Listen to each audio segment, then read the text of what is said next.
You didn't learn enough. You didn't learn enough. You didn't kugamba chichaba tutokola temuchikoze chimala. You didn't. I don't know if it's just me, but I am going to give my analysis. Temuchitwala mububi. These are going to be my opinions. It's going to be my analysis. Tugenda kuba tuwulirizamu nga bwe I engage tuwuliriza abatalabye live eyo ne abasinga live mwakoze eki abasinga live mwa balance ne tugenda kubanga tuwuliriza President Mubarak, my brother, how are you doing? Obulamu bugamba ki Mubarak, nkwagala nnyo Mungu akunkuumire, nkwagala nnyo. Wonna we bagenda tebayinza kuleka nsinga eri kyekimu. Era takubiriza muntu yenna kuba nti akowoola abazungu mbu bajje balongoose ebizibu by'abaddugavu. Mugenda kulaba kigenda okutuuka ku Venezuela. Awo tetugenda kugendawo. Tugenda kusigala wali. Salamu alaikum, please. I need to talk to you urgently. Ne mutu disappointing nnyo Kasuku, ndi very disappointed. Ne wankubadde I congratulated you. N'ekirala kiki ekyabaganya okutwala Junior? Junior si mukwano gwange, but Junior deserved to be on this team. Abantu abalonze team eno mwakoze a very big disservice. Junior deserved to be on this team. Junior nakulabye okaaba simanyi wagidde NRM. Junior NRM tebagiira omubiri. Trust me. Tebagiira omubiri. You should know better. Ne tugenda kuwuliriza jazz we bijajja ebigambo. Njagala mubiwulire. Nze siri mu mativu ng'omuntu ne njagala muwulirize. Bismillah. That's first and only fact-checking organization. Happy to be here. Thank you. Good morning, everyone. I'm called Kamukama Fred. Don is my name, the one I use on TikTok, and I have also Kamukama, the one on Facebook. Abasajja aboogera bonna babayita bakamukama tetubawulirangako tebamanyikiddwa amanye kugamba abantu abalonze tiimu eno. You have done a very big disservice to abavubuka abali ku social media. Mwali badde omuntu alabana nga ba make seems too funny. Lwaki bana bali unfiltered. Kasuku, you were supposed to be unfiltered. Ne watidde meeting obe mundu ze walabye wazitidde oba Natasha wabatidde oba kiki ne mwena malobozi gabadde gakankana. You are off balance. Mwagenze temwetegese oba ekintu kyabadde too big for you. At least mwali tuteba make is too funny. Mwali tuteba chicken mwali tuta abantu abalina mwensa abaana bali unfiltered. Naye abantu batute ku meeting eno mwenna you were a flop. Mwabadde flop. Tuwulirize. Fan of Musevenomics, Museveni, a Musevenist and Muhozist. Thank you. My name is Akabwai Tumukunde. I'm a communications officer at the NRM Secretariat. Good morning, ladies and gentlemen. My name is Razia Athman. I'm a multimedia producer at Vision Group and podcaster there. I'm also the founder of Uganda Reading. That is Good morning, everyone. My name is Ismail Suga. I'm a journalist working with the Bukede TV and the Vision Group. Thank you. Happy New Year, everyone. My name is Sarah Nawakosa. I'm a journalist with a new vision. Thank you. Thank you. I think we'll stop there. Yes. We will finish this side when in more programs. Tugenda kuva ku kya introduction kuba introduction mbadde muziwulira naye mbagambye nti abantu abatudde ku live eno nga mugiwuliriza, everyone that was on this live who was invited for this meeting, you were not prepared enough. That is my opinion, my observation. You were not prepared enough. You were not prepared psychologically. You were not prepared fashionally. You were not prepared in any sort of way. We expected you to do better. Netwabade so disappointed. Nze mbadde disappointed nnyo, especially with people like Kasuku. Kasuku siulina points zenkulira okujjako okuba nti content oyogera ku content engeri gy'oku engaginga mo Museveni to engage more. Yes, but what? Something is lacking. Tugende maaso. This is my first time really moderating, so I need prayers. So here before you are a few of your young supporters. some who are not so young, like myself. Now Jaja is going to start to speak. Nenjagala muwulirize ebibuuzo abantu babadde babuuza ne bye babadde baddamu ne Jajja engeri gy'abaddamu. Jajja owned these people. These people were supposed to own Jajja. That is the fact of the matter. They were supposed to own the Jajja. Timu gye mwalonze okugenda okwengenjinga president. The team is weak. Team yabadde weak. Mwabaddemu n'okusosola kungi. Junior should have been there. Abo ba mix too funny balina okubanga babadde ko bali unfiltered. They are not scared to ask questions. They are not scared to engage in conversations which are tangible. Kubanga bya myaka gyabwe. Avuzali mwayitutte alien skin. And I see some friends over there. Let's go home. And also media houses to capture your interaction with us. Listen in. Oh yes, I was saying, however, online have wished to be here today, but because we kind of organized it quickly, we didn't manage to call as many as we would because you have a big following and a lot of support online. So, Mzee, my first, what I would want to ask you before you even welcome us is, would it be possible to have another such interaction with the young people and the online groups in the near future? So, I'm dying to defog their minds because there's a lot of fog. Maybe as somebody has shared this live to you, the team has to be more prepared. The people who are going to engage the president. You have to remember one thing. The president is a very clever man. Musajja mugezi. If you engage him, or you know mutu wala mu territory gyatategeera bulungi. And this is why he had to call the youth. Okugezaako okutegeera aba youth abantu ebiruma abavubuka abawansi bintu ki challenges ekize musanga.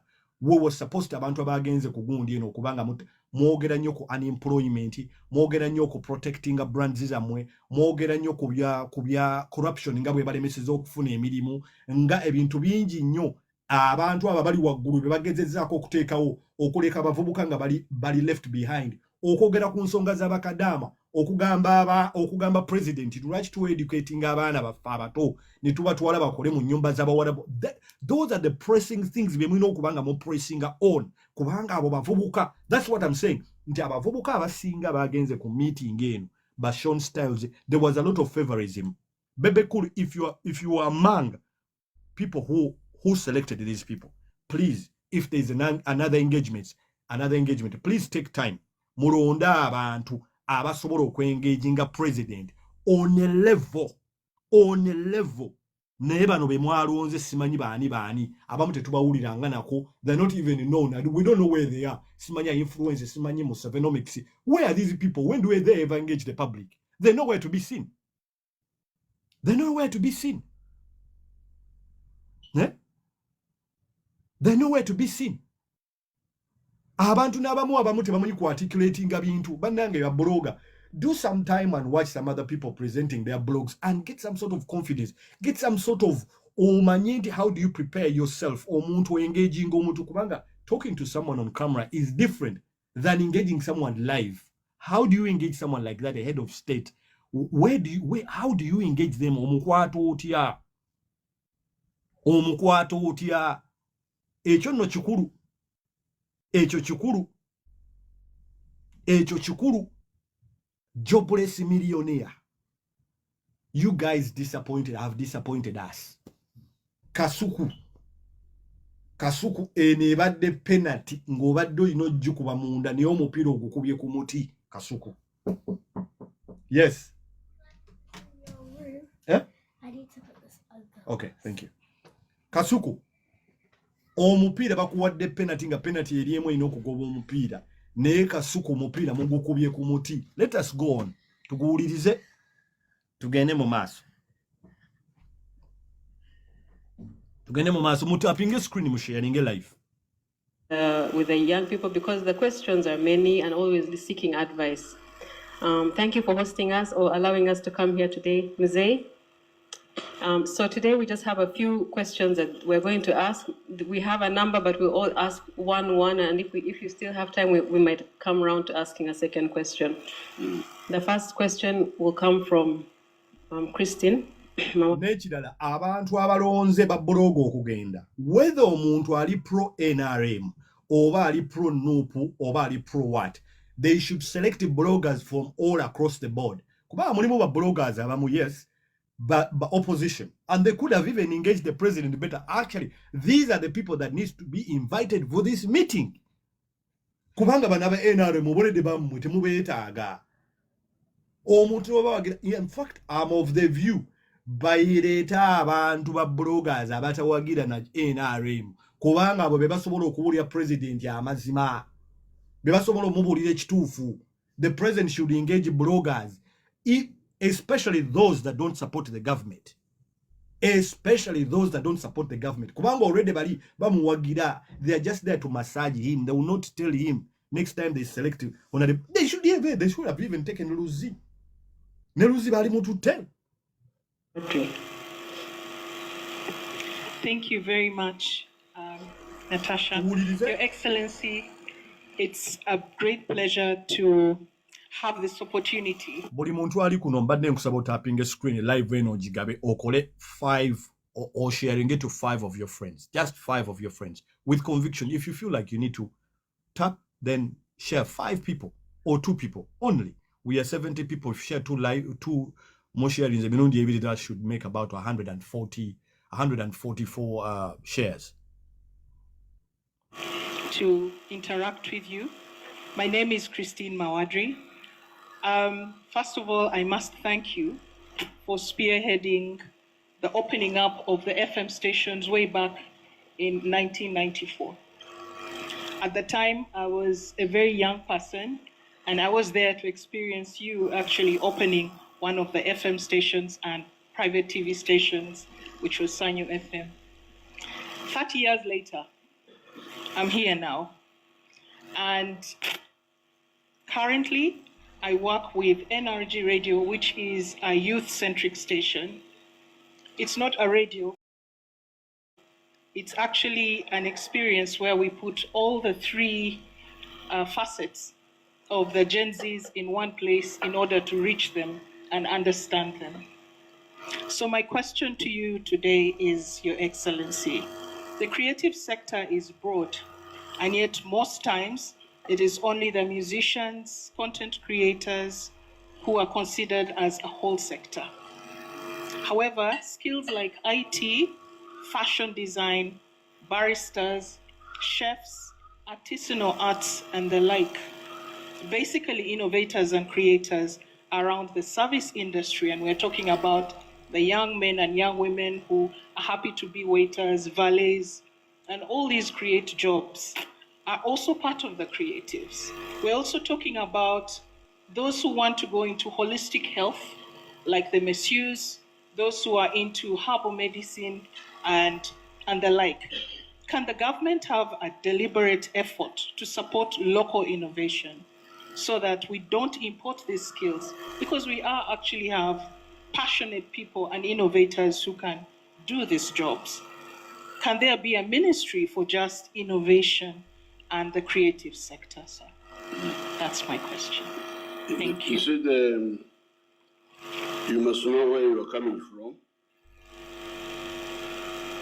This land here is populated by us. The band. Jazzing with Jaja. The theme itself, jazzing with Jaja, means okunyumyamu ne Jaja. Now, the theme and the questions tebikwatagana. In most of the questions that were being asked. By youth abasinga bali nnyo mu entertainment, but listen to the first question. Ekibuuzo kye basoose okubuuza. Nti lwaki omuntu abuuza n'ekibuuzo ekyo she's not even a youth, muntu mukuru. They don't know where they picked them from. Muntu mukuru. That is the first question that was put before the president. Nti why is it that the president concentrating nnyo ku bayimbi na concentrating kuba creative arts n'abeera nga tagezezzaako ku engaging abantu balala balina bannabitone birala. Ne babuuza n'ekibuuzo nti gavumenti esobola okuteekawo ministry nga ya bitone. Ekibuuzo kisoose okubuuzibwa. knowing very well into that most youth, because banonyeze emirimu gibabuza basinga kati bali mu video editing, bali mu kuyimba, bali mu kutegeka bivulu, bali mu kupromotinga bivulu, bali mu sectors ezenjawulo nga za bivulu. That is ekibuuzo kiri off balance. Nkugambye theme ne questions ezisinga tebikwatagana. Let us take you back. The theme is jazz with who? Jazz with Jajja. Jazzing means talking to Jajja.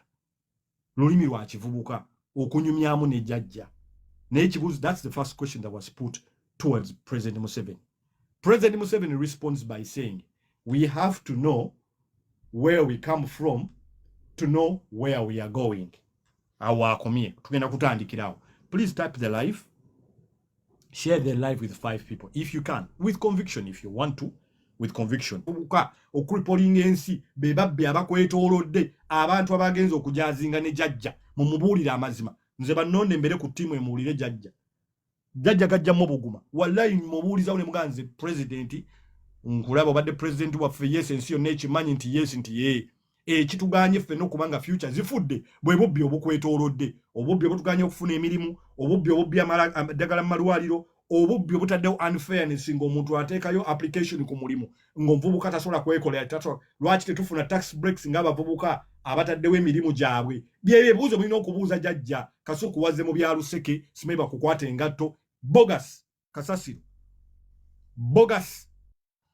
Mutu disappointize nnyo tudda tulinze live tutadde twakedde kunywa kyayi waffe tulinze ebyamagezi mugenda okwogera. Bantu be balonze bonna abasinga muri bogus. Munansonyi okozesa olulimi ne nanyize nnyo. I'm very disappointed. Abantu abalonze tiimu eno mutukoze bubi nnyo. Naye waliwo engagements endala nga musobola okwengaginga Jajja mu mubuulira amazima. Obubbi obukwetoolodde n'ababbi baganya abavubuka okufuna emirimu. Obubbi obukwetoolodde tetwali malagala mu malwaliro. Jajja abantu basinga bakulimba olw'okuba baagala kuprotectinga emirimu gyabwe. Abasajja bakulu abakwetoolodde ebitone byaffe babituulidde babimaamidde bye mulina okugamba Jajja nga mumutunu. That is why abantu balina okwengaginga Jajja balina okubanga bava ku opposition nga Jajja bamubu. They have nothing to lose. Bano be mwatutte baluseki. Bano be mwatutte baluseki. Gomitinze Museveni lwaki tomubuulira amazima?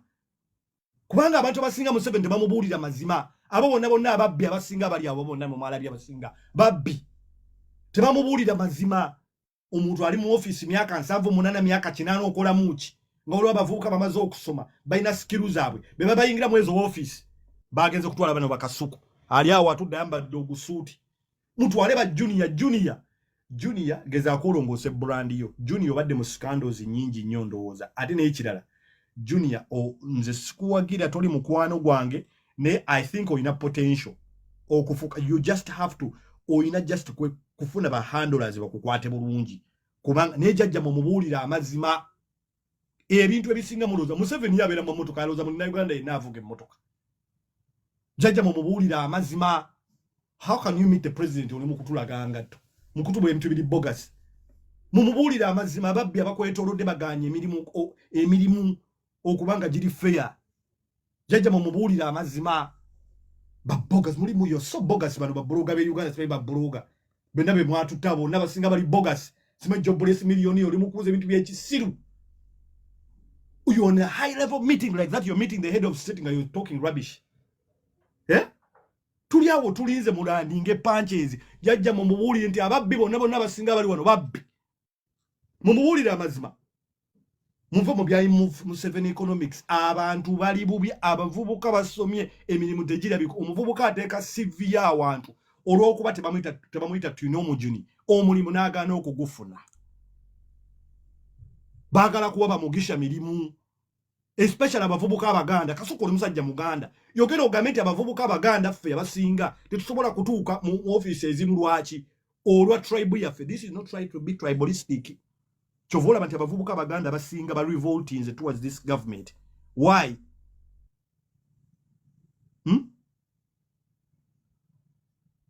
Abavubuka basinga ba revolting. There was no theme language for that meeting. You should tell the man the truth. Mumubuulira amazima mugambe president retiring president okoze bulungi nnyo. How about gundi yeddako cabinet yo kugitekamu abavubuka be basobola okutegera challenges zaffe. Bano bonna abasinga ba pensioners tebalina kye bategeera ku bavubuka. Muri wano mumwe ku massaging president Kasuku onkoze bubi nnyo.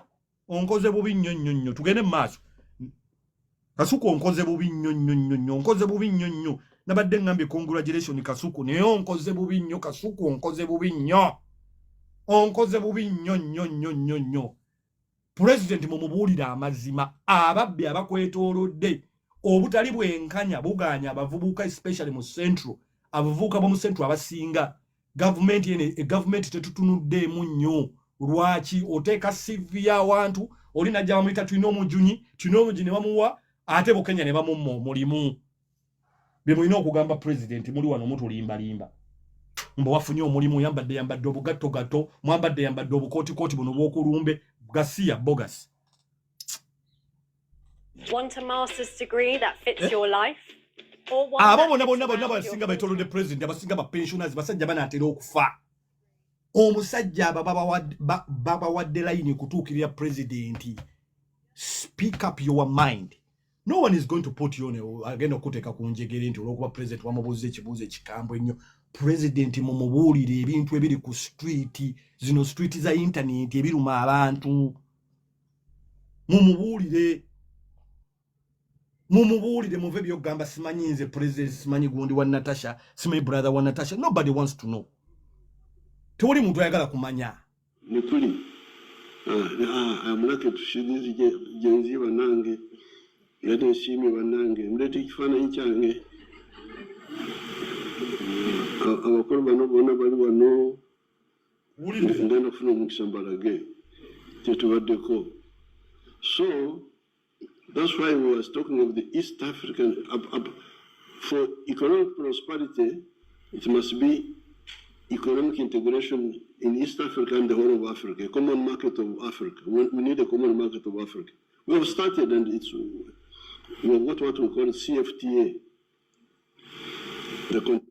Completely disconnected with the youth. Completely disconnected. Judge ebintu byayogerako. Judge ali mu bimbozi za East Africa, ali mu zaaki.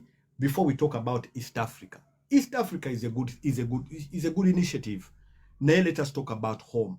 That is why what are the theme when engage with the jazz with the judge munyumie munaye bwogenda okusanga jajja wo mu kyalo biki byonyumiza jajja wo mu kyalo bibwani mugambye jajja price y'emmwanyi yakyuka jajja emmwanyi no tuzitunze n'ebintu wano ensi yavaawo dda ensi eri walala bannange mwatulimbye nnyo. Yes. Wano jajja we yabatutte wali comfortable okwogera. You should make jajja uncomfortable. Make jajja uncomfortable. Make jajja uncomfortable. Jajja mumubuulire ebiri ku street z'abavubuka. Mumubuulire kye kigenda mu maaso. Jajja takimanyi nti omuntu ateeka CV n'agiteeka awantu okufuna omulimu katasobola kugufuna. Jajja takimanyi nti content creator talina mateeka ga protecting content we. Muli wano batuteba Kasuku. The East African Federation. East Africa would have the capacity to go to the moon and check on what those fellows are doing there. So the moon is a common property. Mukora chiwano kumwezi naefuka tuli wano tuli dance mpaka chini. People on the moon, they're looking at us like Magete ebinyomo. These insects which eat sugar. Jajja bagambye nti ensi yo nayo negenze ku mwezi memuli wano bali batutunulidde. Memuli wano muli mu dance paka chini. Abavubuka tebazira olwokuba baagala kuzina. Abavubuka bazira olwokuba olw'omuntu lwatuuka nga buli muntu ku nsi buli kimu kinoonyeza kiweddeyo. Nga tolaba kyakukola. N'ogamba omanyi nze kangende n'enywere kangende n'ezinire. Abantu abamu babeera mu makirabo bamma bbaala si lwakuba nti baagala kubeeramu. Atuuka n'alaba buli kimu ensinga emukutte. emirimu agezezzaako abazadde basomesezza abaana baabwe gomanyi kibayita okusomesa abaana ng'abaana ne bagaana n'okuva ewaka emirimu tegirabika abavubuka bataddetaddewo bu bizinesi bwabwe ebyo bye mwali badde mugamba jjajja ndi abavubuka abalina bu bizinesi bwabwe nga tekaweramu miliyoni 2-3 jjajja abantu bano bali badde bafunamu omusolo gwali badde gukendeeramuko kontenti waffe jjajja labawulya gye yabatutte mbu abantu bali ku mwezi mbosimanya ate babatunuulidde muli wano mulinga bino ebigundi ebikumba sukaali jjajja ulya jjajja gye yabatutte ky'oba olaba nze ngamba abantu abagenda okumiitinga jjajja abalina okumiitinga jjajja baleete abantu abasobola okumiitinga jjajja okumugamba naffe aba online nga tetumutiddeemu yadde tumutunuulira tutumugamba sebo president ekintu kiri bwe kiti especially when it comes to youth employment abavubuka beetaaga okubaamu n'akasente kubanga ebyetaago byabwe bingi baagala okuvuga kamotoka baagala okutwala ku bugirlfriend bwabwe out baagala okukwata essimu ennungi baagala okwambala engoye ennungi baagala okutravolinga byebyo ebintu jjajja yaba omuninze kyova olaba nti ttiimu gye batutte wa jjajja eri wiiki it is a weak team jjajja mwamutidde nnyo Kasuku mwatidde nnyo jjajja buuza ekibuuzo afadhali evidya sukali ebinyomo kirwalinga ebinyomo batulengala bulengezi oyinza kuleeta duni n'ofuuyira luufu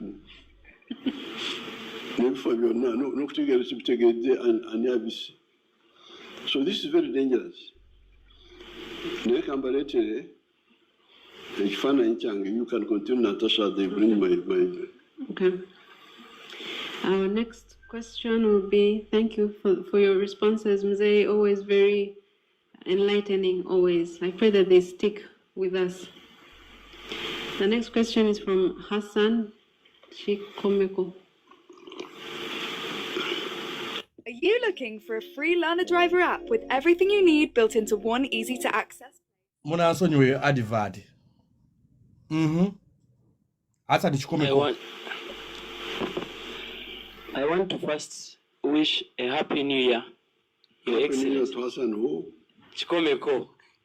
Hassan Chikomeko, Kana Kambata. I work with Fly Express, led by Chairman Peter Kagwa, and I'm your neighbor in Entebbe. Okay. I've been the youth chairperson of Entebbe Municipality. Okay. Allow me Mzee, mfukamire nkwebaze kuhuli jjajja. Thank you for the peace. I'm one of the youth who appreciate what we have in Uganda.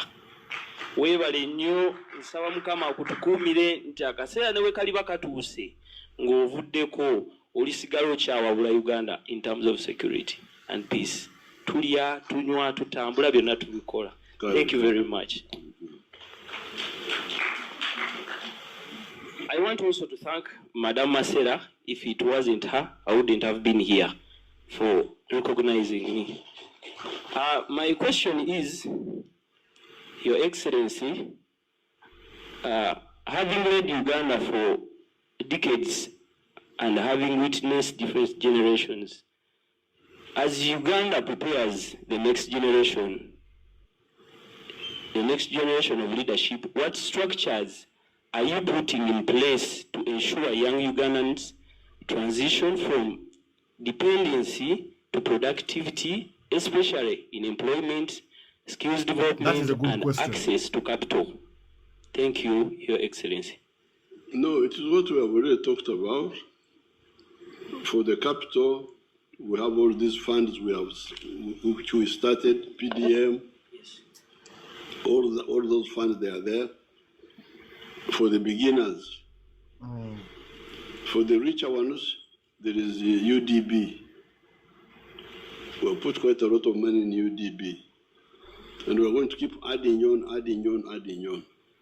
And now, ekibuuzo kye babuuzizza president ekikomeko kyamubuuzizza asoose n'amwebaza emirembe gye baleese mu nsi n'amugamba naye biki gavumenti byetaddewo okusobola okuyamba ku bavubuka abeetandikirawo abaagala okwetandikirawo emirimu gyabwe. That is a very good question. Now, kyemba nkugamba nti President Museveni when it comes to the youth, I really totally disconnected with the reality. He's totally disconnected with the reality. He's now talking about PDM. PDM, Bojitunulia as a module, it is a very good, it has some good modules. But the execution of PDM is where the problem is. And why is there a challenge in the execution? The challenge in the execution derives from corruption. The beneficiaries of PDM, abasinga, tebafuna sente zino. Tezibatuuka ku why? It is because of the corruption. Botunulira mojo ya botunulira the whole program ya PDM, Parish Development Model. Kusokera dala yekuba nnyo ku party. It is party over country. Teri nnyo teyekuba nnyo ku over country over party, which it should have been. Okay? However, even those, the beneficiaries, those that are supposed to benefit from PDM, they are not benefiting. Why? Abantu abasinga sente tezibatuuka kwa, and that's the fact of the matter. Mama Janet yachogerako koluli walo mukyalo yazina abadazina amazina ku campaign za President Museveni. Yachogerako. Campaigning azigenda mazina ba mukama wangi. Abantu abasinga sente za PDM tezibatuukako. Aba basajja bola abasinga bazigabira families zabwe nabantu be bamanyi. Okay? The program is good. President Museveni no government are disconnected from reality.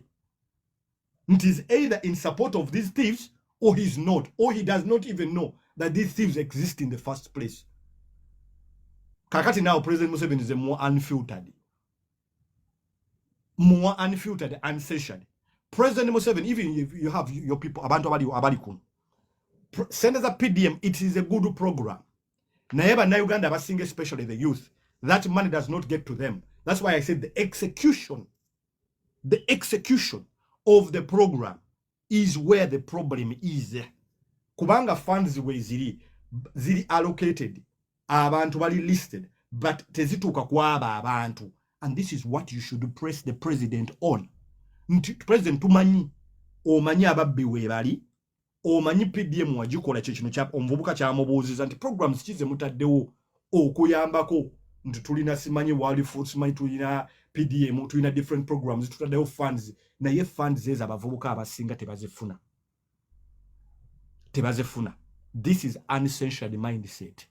President Museveni, the money does not get to the people because the thieves around you, abantu abali ku program we abasinga babbi, abantu abali mu NRM abasinga muli babbi, abantu abali concerned okugaba sente ezo muli babbi, abantu abasinga abantu ba NRM muli babbi. Sente tezituuka ku bantu. President Museveni, the money of PDM you're talking about, obadde otambula PDM no meeting abalunzi no meeting abakola biki bonna basinga nde, most especially abavubuka sente tezibatuukako, especially if they don't have people of influence. Gano mazima. President Museveni omuntu mulabajja bokusalira mbakugambi kubanga most people that approached you, they probably the whole aura of you being a president yabatisiza, they can't speak about these things. A sentence of PDM, I must repeat, most of the funds are stolen by the thieves around you. That is the fact of the matter. And this is where most Baganda, especially Baganda youth, me as a Muganda,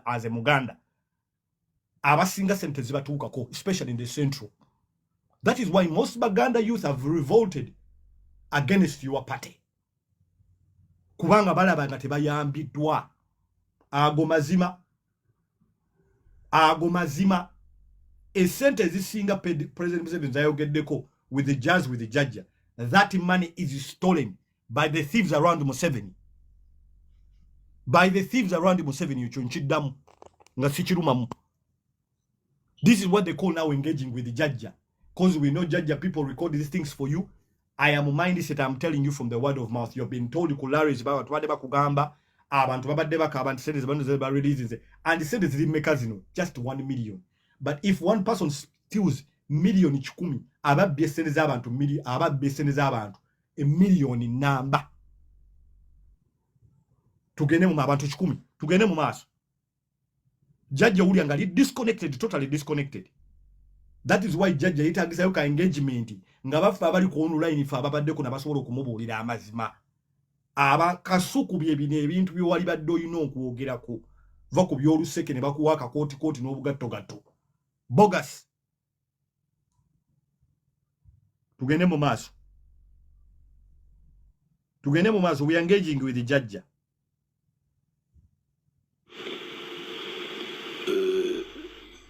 Now, for the market, that's what we anticipated. That's why we negotiated with East Africa to have a common market.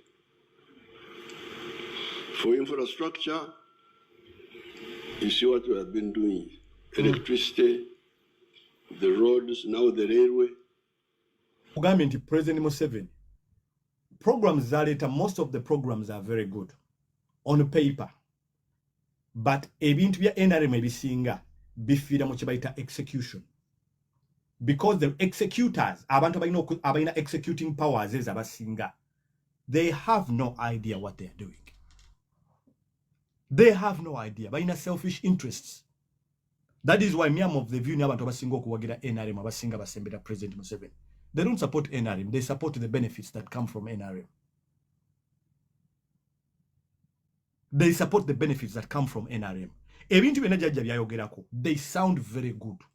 East Africa, ebyemiwendo, mindset change, twala tugende, but the executors of those programs, executors, not until that is tackled.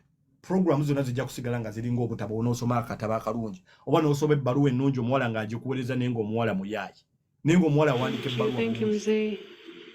Thank you. Next question is from Marcela Kareche.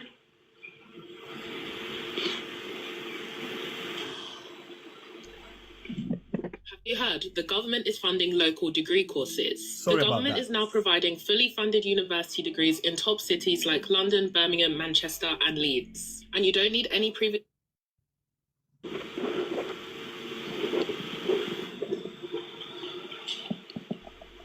Zay, you've already touched on Pan-Africanism, citing strategic security as a major reason. And you kind of preempted this question, but please repeat your wisdom. What lessons can we learn from America's actions in Venezuela, for example, recently? Kati wulira ebibuuzo ng'ebyo. You are judging the judge as a muvubuka ono si muvubuka abuuza ekibuuzo ali mu kubuuza about Venezuela. That is what I said. The people that were selected ku team when abasinga, they were not prepared enough. This is somebody who is not a youth. Abuuza about Venezuela. Tulina ebizibu byaffe. We don't care about Venezuela. Tulina abavubuka mu nsi abavubuka abantu abina ebintu ebiri pressing okubuuza. Wulira ebibuuzo bye babuuza Museveni. Wulira ebibuuzo bya engaging Museveni. Well, the one thing you can learn is that Venezuela, I don't know what they are fighting for. I'm still watching, studying it, because the Americans are saying that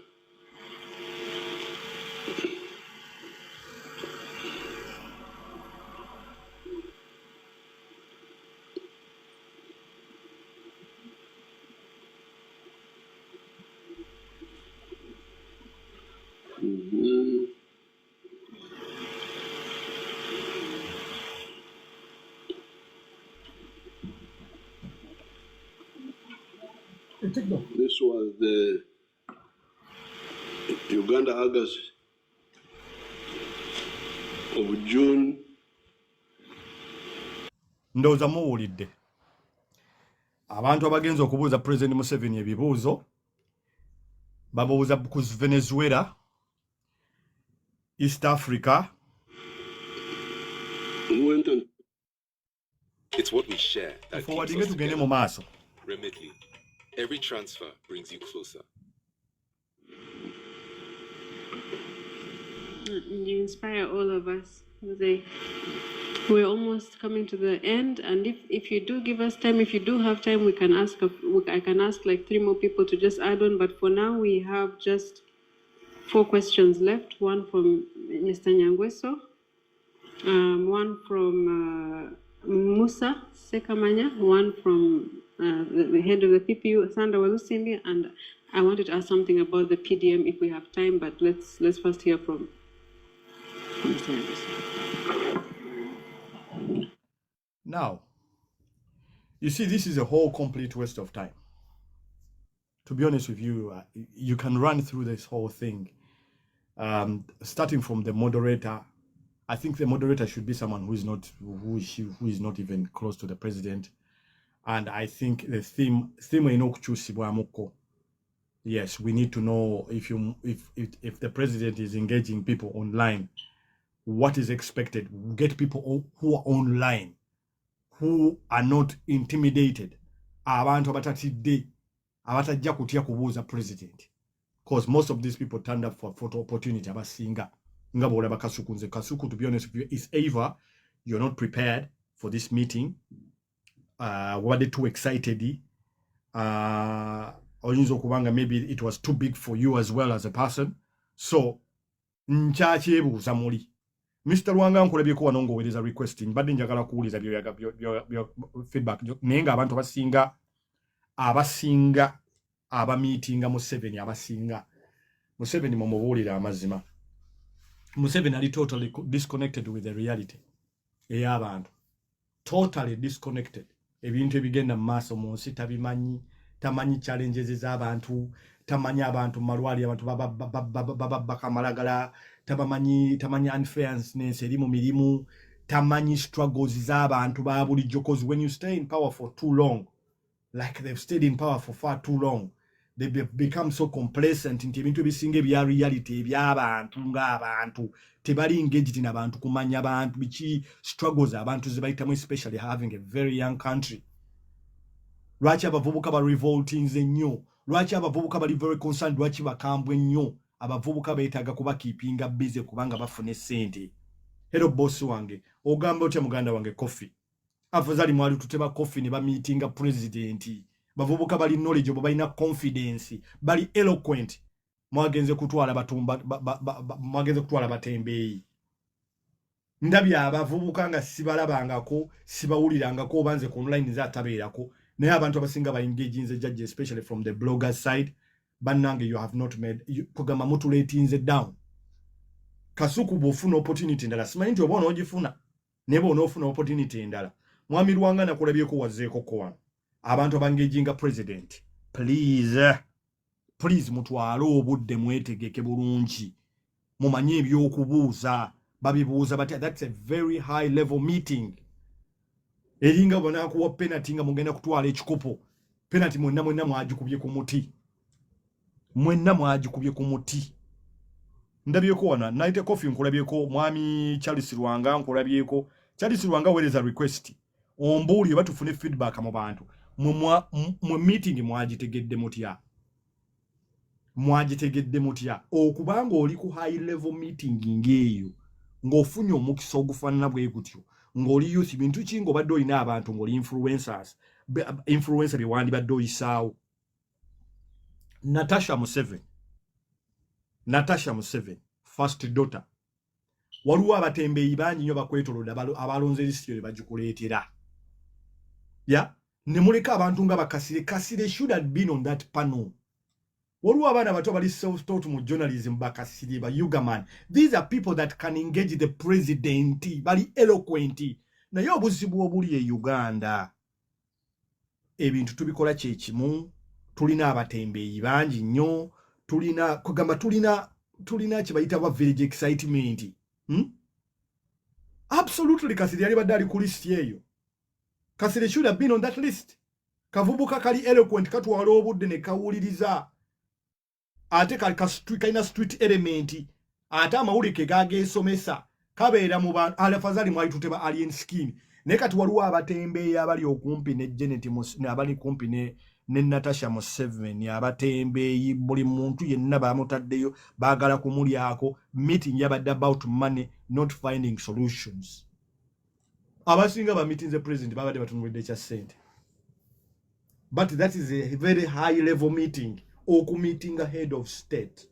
It is a high level. That is the time wogamba nti nino kati okuba kye bayita goal egenda okutwala ekikopo. Waliwo abaana bato beninza okuneminga a few nga bali online ko. Ne mwali tuteba miki abo seems too funny. Babera mbavubuka ba engaging abavuka online. Some of the things they talk about, these people don't know. Kati Natasha gwomusubira okumanya nti mu wino ogenda ne bakulamulira eskati ya 15 n'ogamba nsalirako ya 13 ne bagikuwa. Omusubira okukimanya. Natasha omusubira okukimanya. They don't know. They completely disconnected with reality. Tebamanyi.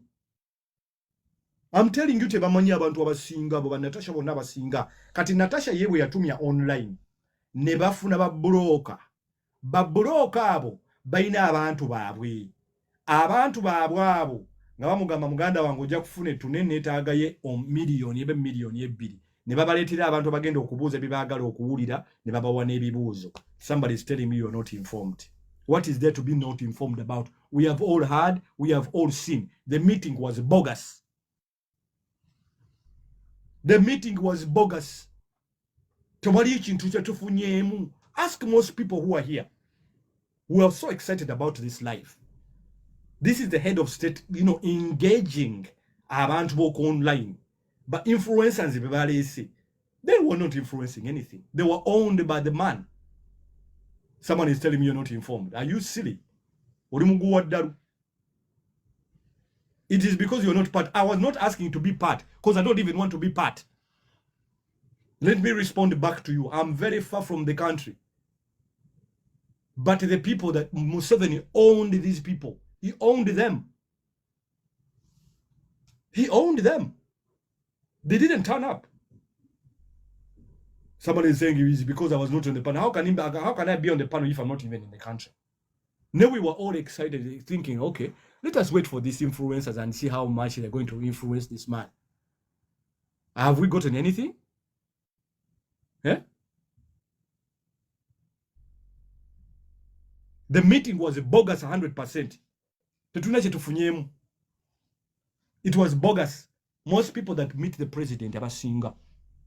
President either momotya nnyo, mwagala nnyo mubule byagala okuwulira, temumubuulira mazima. Especially the thieves baboloka ba NRM abasinga. Ebintu byamwe byakunoonya ssente temuna kye muteekawo kirala. Nze nja kyogera. NRM erimu ababbi bangi. Muli babbi. Ekyo nja kyogera. Mwazze muloze. I mean, do something. Do something. But then I'm itching. I'm thinking to myself, can the meeting get started? Before it was started, it was finished. Ate kasita mwamututte mu bintu by'Omuseveni ebyokunnyonnyola byategeera.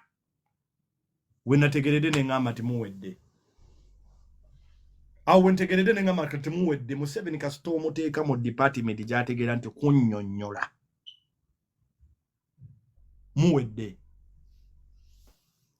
Let me give you an example. Kenyan bloggers recently met Ruto. Njagala munoonye engagement z'aba Kenyan bloggers nga ba meetings President Ruto. Munoonye engagement sezo mulabe. Kasuku, you are not going to sleep. Nze omuku badde basanyukidde Kasuku okugenda ku meeting eno. Nga mmanyi Kasuku ogenda kusiiwa omusajja naye omusajja teyasiiyeemu gwe. Munyumya nkota z'amatooke, munyumya bintu bya kisiru, munyumya ebintu bye munyumiza nga biri totally disconnected. Natasha Museveni. Abantu bajja ku recording la live eno. My sister, my fellow countrywoman. Abantu balinzo okusportinga abantu abo. The people that were spotted. They can't do the job. Kenyans are way ahead. Absolutely, Kenyans are way ahead. You can look for those engagements, but Kenyan bloggers were engaging Ruto. Gwogendo okutegeera. Nebo tubanga bibano ba influencers betulina be musindiko ku meeting ga president bade mulina okumusiiwa. Mwabadde mulina okumusiiwa. Mulina omuntu ala mu territory jategeera mutandika okumuschooling omugambe sebo ensi wogimanyidde yavaawo ne kasita omuntu ala mu East Africa kunnyonnyola East Africa. N'omuntu ala mu 7 economics n'omutwala mu PDM. All those programs are good. Naye ba executor, it is the execution. Nga ba executors abasinga be executing programs ababbi baba recycling ababbi eziri be bali recycling ne baddamu ne babba zino.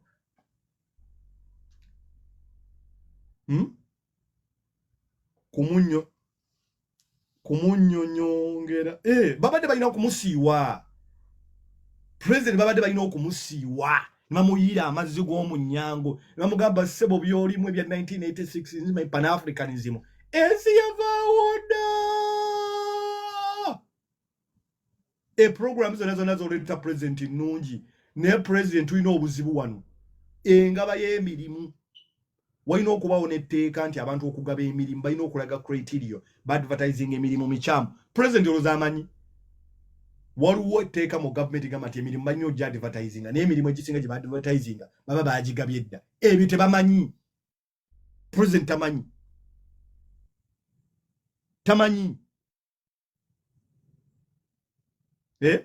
tamanyi. Waliwo omukwano gwange namala juzi yakata akatambi ka sex sebo naye yabadde kumpi ne president Uganda. Mukulu Apollo ogamba oti obusungu nga bungi muganda wange ensi yange enyiiza